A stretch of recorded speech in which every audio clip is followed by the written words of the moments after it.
part of my series of discussing how to work in the round, the second method I want to show you is how to use two circular needles. Now, the setup I've got here is not ideal because, as you can see, I've got a very small circle I'm working on and two very long circular needles. But it will give you the general idea of how you're working it and how you would set it up.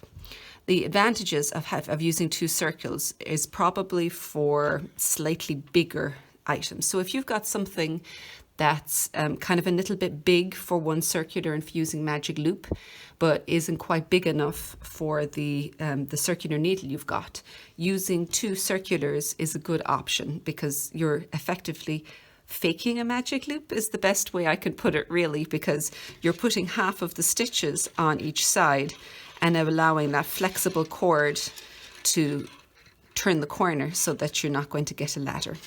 So what you're going to end up doing is you'll have half your stitches on one needle, circular needle, and half of them on the other side. Obviously, they should be the same size needle. And when you go working, you'll have the working yarn will be coming from the back section here.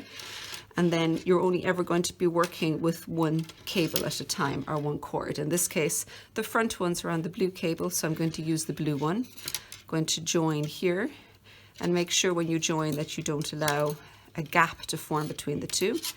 And so you just only ever work on one circular needle at a time. And the other side then is allowed to sit quite happily on the other cord at the back, and none of the stitches are going to be stretched or distorted. And so when you finish on this one cord, you're going to turn around to the other side here, and you can slip that back down so they're not going to come off, and then move these ones up into position. Get the end of this cord, and you just start working away on the other side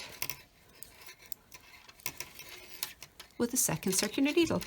And so that's all there is to working with two circular needles.